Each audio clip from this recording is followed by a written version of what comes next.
Hey Max, I'm glad you told me about this because studying only the night before the exam is probably the main reason you're forgetting things. First of all, I strongly suggest that you change your study schedule. Instead of cramming at the last minute, try studying a little every day, even if it is just 30 to 45 minutes. This will help your brain remember information better and reduce stress before exams. Secondly, you should use active study techniques rather than just reading your notes. For example, you could summarize key points in your own words, make flashcards, or teach the material to someone else. These methods are proven to improve memory. Another important thing is getting enough sleep. Staying up all night before an exam may seem helpful, but it actually hurts your concentration and recall. A good night's sleep will help you perform much better. Finally, I recommend that you review your mistakes after each test. This way, you'll understand what went wrong and avoid repeating the same errors. If you follow these steps consistently, I'm confident that your understanding will improve and your exam results will get much better.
I'd like to talk about the first time I joined a gym and started exercising regularly.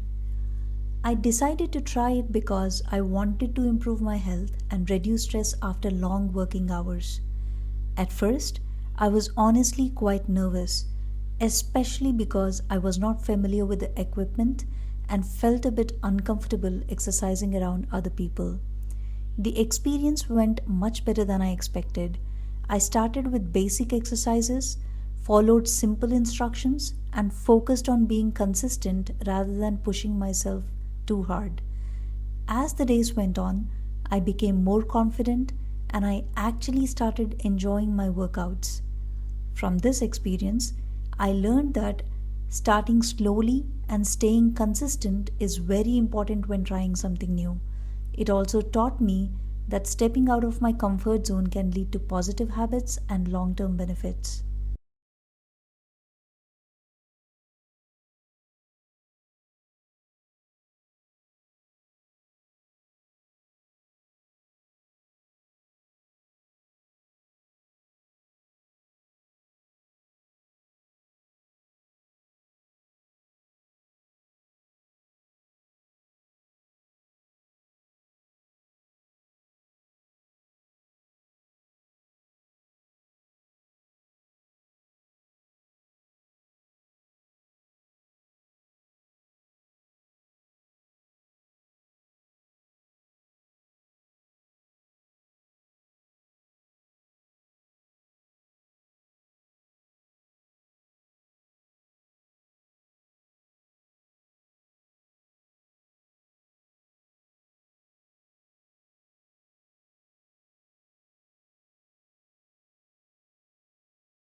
In this picture, it looks like a busy park on a pleasant day with several activities happening at the same time. In the foreground, there is a family sitting on a picnic blanket. Two parents are talking while their young daughter is eating, and there is a basket of food beside them, which suggests they're enjoying a relaxed picnic together.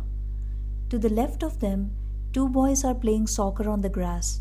One of them appears to be kicking the ball while the other is trying to block it. So they seem very energetic and focused on the game. In the background, there is an ice cream cart with a red and yellow umbrella. A man is serving ice cream to a child. Not far from that, an elderly man is sitting on a bench and reading a newspaper, which creates a calm contrast to the active scene. Overall, the park feels lively yet peaceful, with people of different ages enjoying their time outdoors.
I think several things will probably happen next in the scene.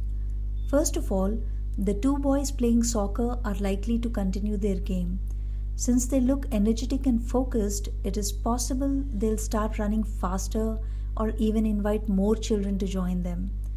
Meanwhile, the family having a picnic will probably finish their food and relax. After eating, they might decide to take a short walk around the park or buy ice cream, especially since the cart is nearby and the weather looks pleasant. Speaking of the ice cream cart, I believe more people will line up. As others notice the vendor serving ice cream, the jogger or people walking their dog might stop to buy something as well. Finally, the elderly man reading on the bench may put away his newspaper and enjoy watching the activities around him, especially as the park becomes busier. Overall, the scene will likely become even more lively as people continue enjoying the park.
Hey John, I understand why you're thinking about buying a car, especially because it gives you independence.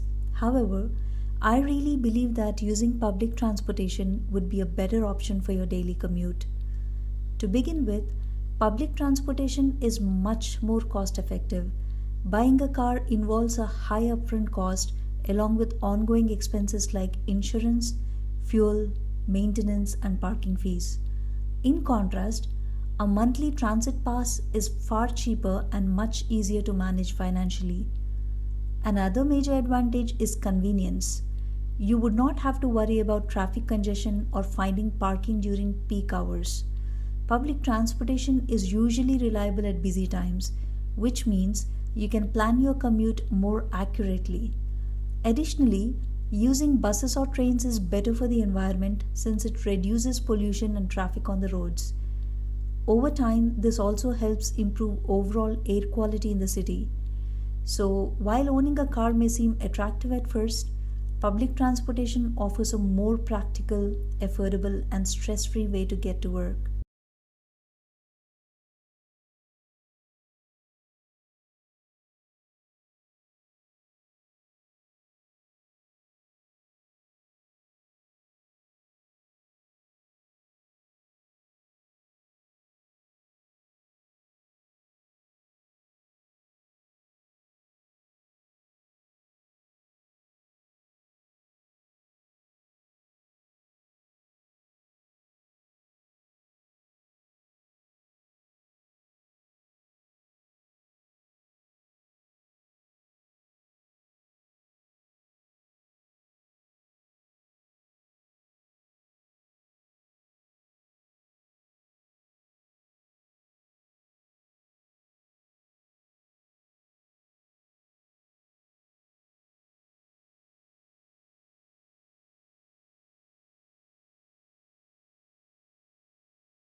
Hello, Mr. Simpson.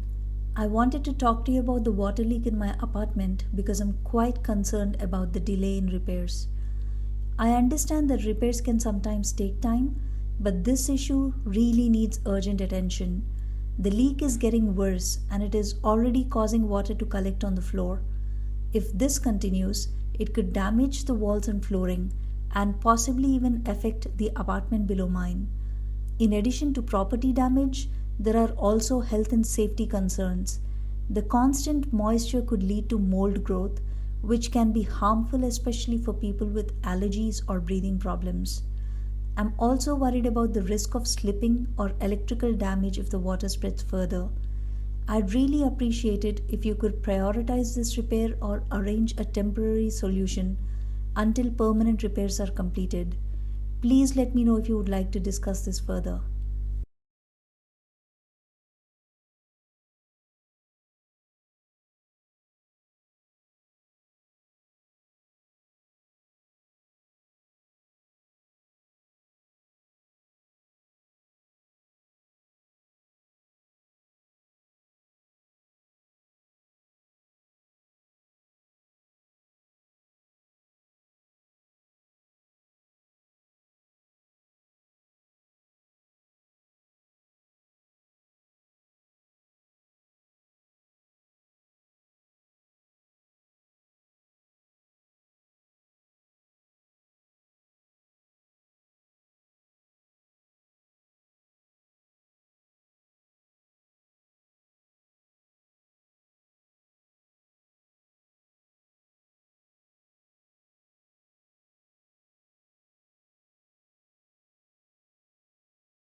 In my opinion, learning practical skills is just as important as learning academic subjects, and in many real life situations, it can even be more valuable. Practical skills such as communication, problem solving, time management, and teamwork help people function effectively in everyday life and in the workplace. For example, someone may have strong academic knowledge, but without practical skills, they might struggle to apply that knowledge in real situations or work well with others. That said, I don't believe academic subjects should be ignored. Subjects like math, science, and history help develop critical thinking and provide a strong foundation of knowledge. In fact, academic learning often supports practical skills by teaching people how to analyze information and make informed decisions. However, the main issue is that many education systems focus too heavily on theory and don't give students enough opportunities to practice real world skills. When practical skills are combined with academic knowledge, students are better prepared for both their careers and daily life. Overall, I believe the best approach is a balanced education where academic learning and practical skills work together to create well rounded individuals.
Hello, I'm calling to report a potentially dangerous situation in a public park that I think needs immediate attention. I'm currently walking along a pathway in the park, and there is a large tree that is severely leaning to one side. The base of the tree looks unstable, and some of the roots appear to be partially lifted from the ground, which makes it seem like the tree could fall at any moment. The tree is very close to a walking path that people regularly use, and I can see pedestrians nearby, including couples and families. If the tree collapses, it could seriously injure someone or block the pathway completely. Because of the risk involved, I believe the situation should be inspected as soon as possible. It may be necessary to secure the area or remove the tree before an accident happens. Please let me know if you need the exact location or any additional details. Thank you for your help.